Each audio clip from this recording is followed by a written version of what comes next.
Hello and welcome to today's broadcast. I always welcome you whether you're joining us live or on the rebroadcast. So please take a second to make sure that you leave us a comment so that we know that you actually stopped by. I always love hearing from you whether you catch us on the rebroadcast or can join us live. So please take a second to leave that comment. And then if you're new to us, I always ask that you please hit that subscribe button on YouTube so that you will know when we go live or upload new content. And the same for you on Facebook. Just hit that like button and then make sure you're set up for default notifications. So today we are going to be talking about 6 ways to activate autophagy. And I know that there are so many different opinions out there about how it is we actually activate autophagy or take advantage of autophagy. And today I'm going to share with you 6 very simple things that if you do, I promise you autophagy will be occurring in your body. Remember, we do not always have to go to extremes to improve what it is that we are wanting to do with our health, fitness, and overall well-being. Oftentimes it is just time and consistency, and that happens to be one of our 6 ways.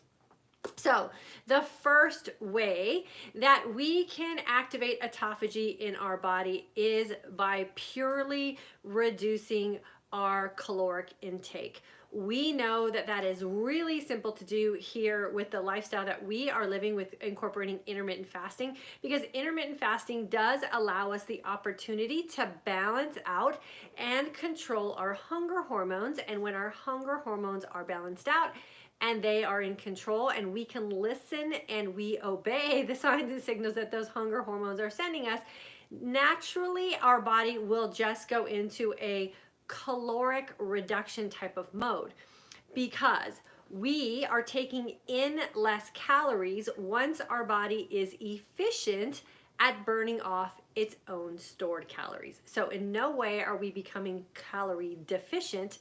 We are just reducing the amount of calories that we are taking in as new calories, because we are making sure that our body is very efficient at burning off the stored calories. So the first way to activate autophagy is by simple calorie reduction.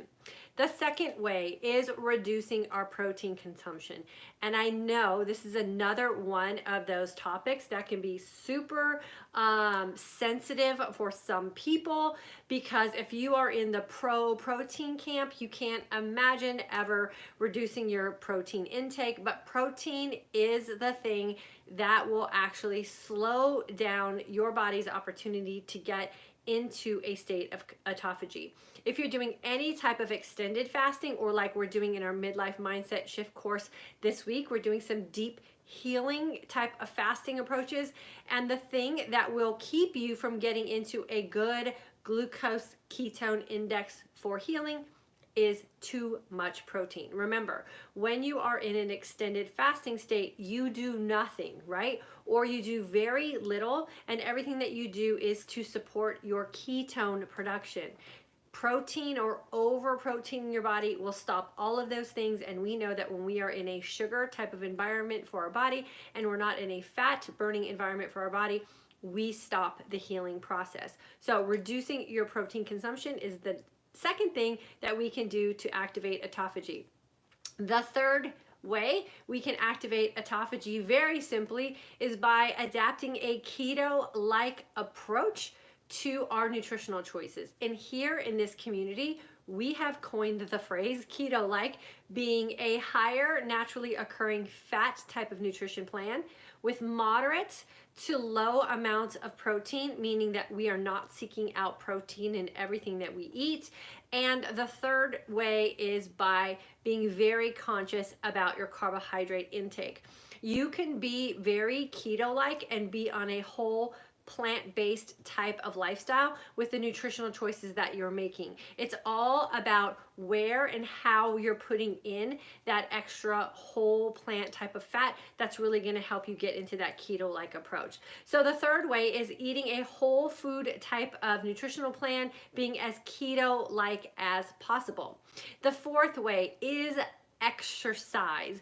I have done my own blood glucose and ketone testing and really monitored what happens to my blood chemistry and my level of fat burning which will eventually get you into a state of autophagy through exercise. And what I have noticed is that it is so much easier for me to get my body into a deep healing state of ketosis when I exercise. The most important thing to remember about exercise is that you really do want to make sure that you are getting your body into the place where you are in a fat adapted type of mode. You're actually burning up some of that stored fat, which will eventually produce those ketones. So you want to make sure that you're monitoring your exercise efforts as well. You want to know what your max heart rate is. You want to know what your target heart rates are. And you want to make sure that you are working out at a level where you're actually going to allow your body to produce ketones at the end of your exercise bout. And then the next thing that we want to do to make sure that we're activating autophagy is sleep, sleep, sleep. And not just being in bed and laying down and being restless. That does not count as sleep. We want quality sleep. The best way to know if you're getting quality sleep is to use some of the new sleeping apps that are available today. We use our Apple Watch. We monitor our sleep a couple nights a month just to make sure that we are getting quality and deep sleep when we are sleeping. I know for myself that when I am getting quality and deep sleep throughout the night, that I don't need as much sleep as I used to, because the quality of sleep that I'm getting is actually allowing my body to rest and heal while I am sleeping. So sleep is the best opportunity we can have for our body to really get into that healing mode, and that is exactly what autophagy will do for you as well. And then time and consistency. Time and consistency, I said at the very beginning, is probably the most important thing we can do if we want to activate autophagy. And remember, we want our body to be in a self-healing mode as much as possible. So you want to make sure that you are creating an environment for your body where you can activate autophagy whenever possible. Now, that doesn't mean that you have to go to any kind of great extremes with any of these steps that I've mentioned here today. Once you get your body into a state of natural healing, and we do that in the very first class that I teach here in this community with the Intermittent Fasting for Today's Aging Woman, we create the foundation of healing through that course. Understanding that we have the opportunity to control our own body chemistry with the choices that we are making in our lifestyle. Knowing that if we do something that doesn't make us look and feel our best, that is going to be putting us in an environment where we are non-healing. If we are making choices in our lifestyle that are allowing us to look and feel our best, then we have a better opportunity to create a healing environment and activate autophagy. The time and consistency part does come in when you are creating a lifestyle that is truly authentic to you. We want to make sure that we're not implementing anything that has end dates, anything that's going to make you show up and measure your success against anyone else. And we definitely don't want to be participating in anything that was developed by someone else for the mass market. Authenticity means you taking the time to listen to the signs and signals that your body is sending you, and making sure that you're clued in to the things that you're doing, the decisions that you're making, and the activities that you're participating in, and making sure they are allowing your body to look and feel its best. Because when you look and feel your best, promise you, you are healing. And that is the basis of autophagy. There, of course, are different levels of autophagy. There are different reasons why you should do things deeper than on an everyday sort of casual basis of activating your autophagy. But for the purpose of this discussion today, implementing these very simple steps will allow you the opportunity to see some healing and see some progress in some of the things that you are not happy with. So let me go through them really quickly again. You want to reduce your caloric intake. That can be done very simply by implementing a intermittent fasting lifestyle that allows your body the opportunity to balance out your hunger hormones, and then all you have to do is pay attention. Reduce your protein consumption. We do not need to supplement with protein. Protein is available in just about everything that we are consuming, so you do not have to seek out anything extra in order to maintain any kind of lean muscle or support your body system. It's available in just about everything that you eat. Protein will be that thing that will actually keep your body from achieving autophagy. The next thing is eat as plant-based whole food as possible, making sure that you're adopting a keto-like approach to the choices that you're making. So more naturally occurring fat, again, minimizing or reducing the protein as much as you can, and the protein that you are consuming, if it is animal based, you want to make sure that it's grass fed and grass finished and as high quality as you can put into your family's lifestyle. And then you want to make sure that you are very conscious about your carbohydrate intake. The next thing is exercise, and make sure that you're monitoring your heart rate to make sure that you're working out at the correct level that will actually get you to the point of activating autophagy. You want to make sure that you are not only getting sleep, but the sleep you're getting is quality and as deep as possible. And then time and consistency will be your best friend in all of the steps that we talked about today. What you want to make sure is that you're creating routine with the things that we talked about. Your body will eventually balance itself out, and before you know it, you'll be healing in all sorts of areas you never would have imagined possible for you, and with ease, because your body will do what it's designed to do once you start paying attention and just move out of the way and quit creating these roadblocks that we often do. I did them myself, which actually stops us from self-healing. And that is the pure definition of what autophagy is. So I'm going to go ahead and jump on and answer any questions or comments you guys have. I know the women in our community who have been really implementing this lifestyle with intermittent fasting and the keto-like approach to nutrition have seen some amazing healing benefits from this, and you do not have to overhaul your entire life.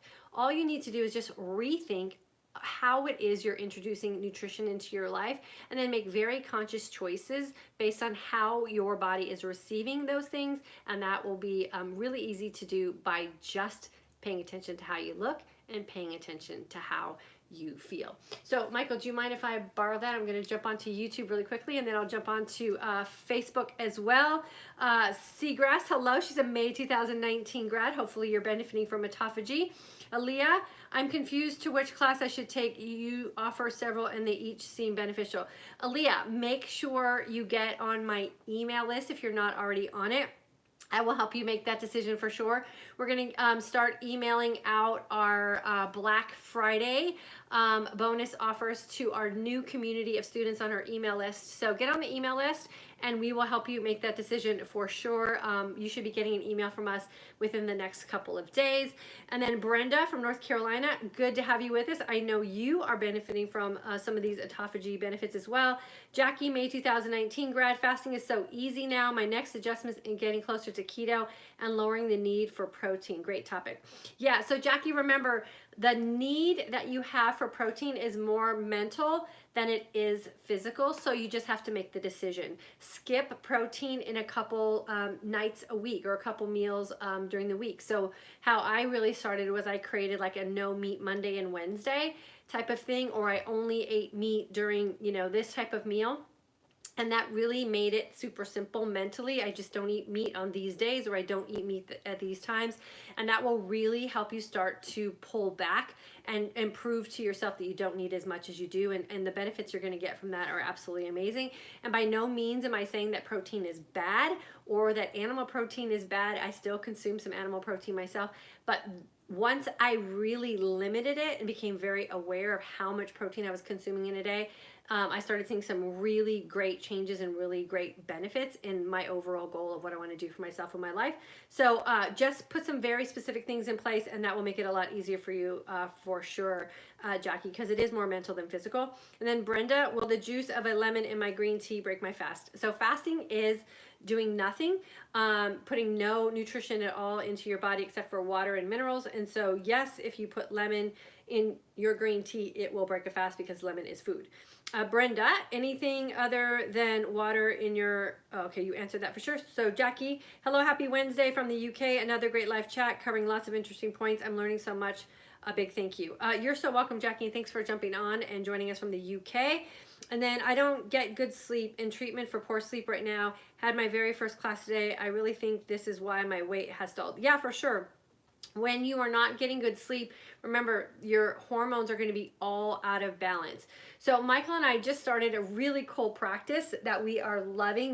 I do it in the morning and the night. I think Michael's just doing it at night, but we're using our Breathe app on our Apple Watch, and we're going through about three 1-minute cycles of really concentrated deep breathing.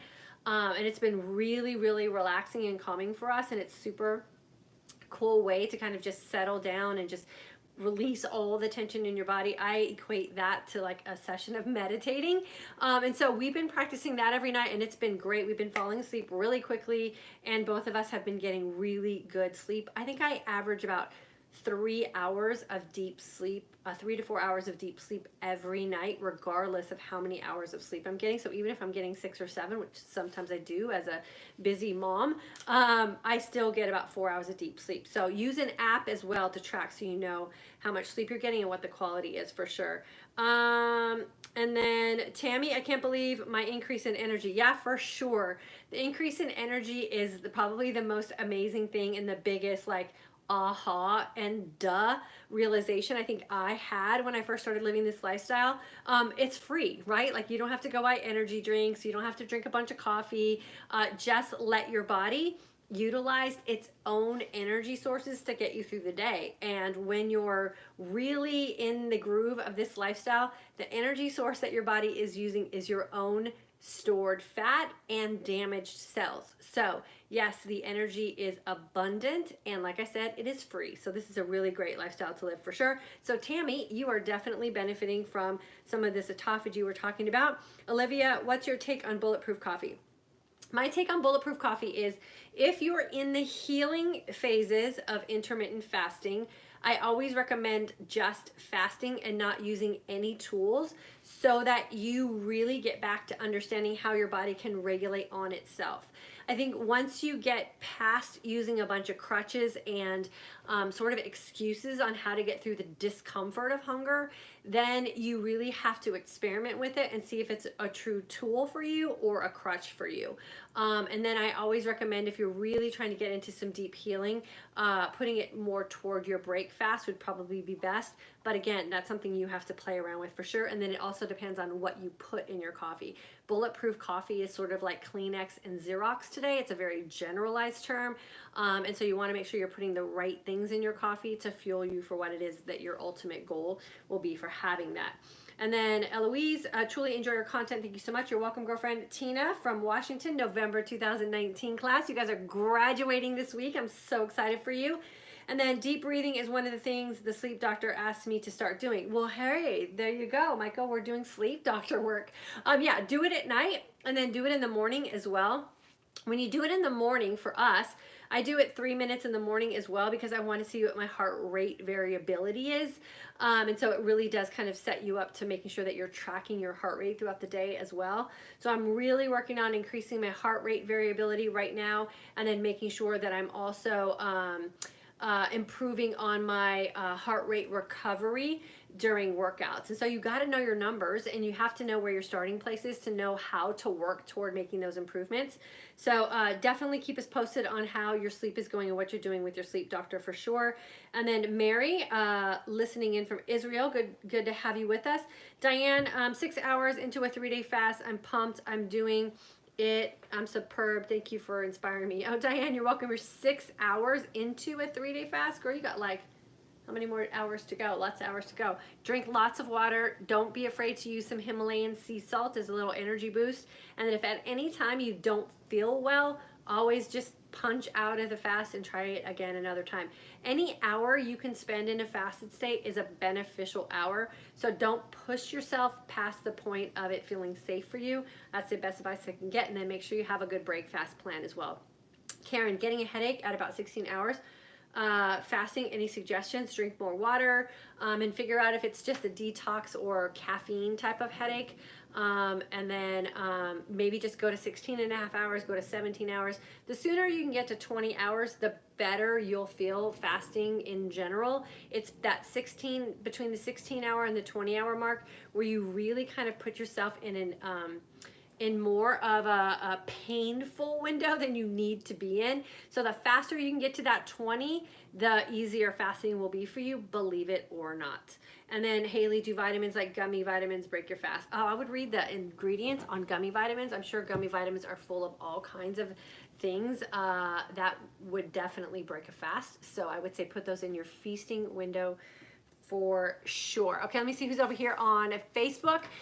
Teresa, hello from Flower Mound. Great topic again. Thank you so much. Yeah, Teresa is with me this week. We're all doing some really deep cellular healing in our midlife mindset shift course, and I really do teach that you do not have to go to extremes to do some deep healing, but you have to have a good foundation in feeling comfortable in the state of hungry, understanding the signs and signals that your body is sending you, and understanding how to fat adapt your body so that you can benefit from longer hours of being in a state of ketosis. So Teresa's killing it this week, so super proud of you. Kimberly, I was raised on a small farm where our cattle both got both corn and were allowed to graze in the pastures. I will always choose corn-fed beef. Tastes so much better. Yeah, so I can't eat corn-fed anything because I have problems with corn. So good for you. I'm glad that you were able to find it for sure. I've even given up the grass-fed, grass-finished beef for a while as well. I'm feeling much better. Like I said, I know there's people who thrive in this way. I always say you got to do authentically you. There are people who are thriving on the carnivore diet, and I think it's amazing that they're doing that, like not a stitch of vegetables, and they are feeling fantastic. I went on the more carnivore side a few months ago, and I was super sick. Did not sit well with me at all. And now that I've really minimized my my animal protein consumption, I guess I should be more specific about, I feel so much better. My body has let go of the extra little weight I was holding on. I have so much more energy. My workouts have been fantastic. So I do think it's very personal to your own body chemistry, and it's worth it to do some experimenting for sure to find out if you're more of a plant-based type of thriver or more of a carnivore type of thriver, or maybe you do fine with both and you're more omnivore. Like, who knows? You have to experiment with things, and I say do something for 30 days and see how it pans out for you. And if you find that you're thriving, then you found your thing, and that's where you want to definitely lean into. Anything else there on YouTube, Michael? No. Okay, cool. All right, so 6 very simple things that you can do if you really want to start creating some healing benefits in your body. Another form of healing or word of healing, or saying it in a different way, is autophagy. That is your body's ability to self-heal. We really do have to just move out of the way, listen to the signs and signals that our body is sending us. Here in this community, we've talked about it a lot. We have a lot of people here who will agree to this, that 20-hour window of doing nothing and embracing everything and putting yourself into a deep fasted state is the fastest way to balance out your hunger hormones and the fastest way for you to see some wins with the self-healing that your body is capable of doing. We have our December 7th course open for registration. If you want to get on our email list and see what we have going on for our Black Friday special, make sure you do that soon, because the emails will be going out soon. And then we always have something for every group in our community. So if you're in our midlife mindset shift course, we've got some stuff coming for you. And if you are a graduate of any of our courses, we have some stuff for you as well for our Black Friday or holiday season. We are here to support you through the holidays. I know I've already gotten so many private messages and emails from women here in our community who are panicking about the holidays. And I got to tell you, it absolutely breaks my heart. The holidays should be a time that we feel full of joy and confidence and gratitude and excitement for, you know, the holiday celebrations that we have, and the fact that as women we are still super stressed out about what's going to happen to us because of food that we'll be exposed to, or the social pressures that we will be exposed to, really does break my heart. And so if you're one of those women who feel really panicky, or you're scared you're going to gain a bunch of weight around the holidays, I highly, highly, highly recommend getting on our email list. We are here to support you. I will guide you through it. We don't have those fears here in this community as graduates, and I definitely don't live my life that way anymore as well. And I really want to empower you with the information and experience that you need to make sure that you change the outcome of your holiday experience, and we start 2020 feeling strong and healthy and empowered about the life that we are so blessed to live. And don't miss the Black Friday special. Yeah, and so get on our email list. I can't tell you that enough. The only way you're going to know about what we have going on throughout the holidays is through email. We don't publicly say anything anymore because these videos last forever, and that becomes outdated information. So you have to get on our email list. And make sure that you are receiving our emails as well. If for some reason you are not receiving our emails, please get a hold of us and we will make sure that we check things out on our end or help you get things on your end squared away as well. So have a good rest of your Wednesday. I think Michael and I will be here on Friday. Yeah, we'll be here on Friday, but we are going to be taking a little vacation next week. My in-laws will be in town on Tuesday. So we'll have a live on Monday afternoon at 3 p.m. Central Standard Time. I'll do a little holiday good wish for you guys as we send off into the first holiday of this long season. And then the rest of the week we'll be taking off for sure. So make sure you get on the email list because we want to make sure we can answer any of your questions before the weekend sets in. Have a good rest of your day, you guys. Fast long, feast well, and always train smart.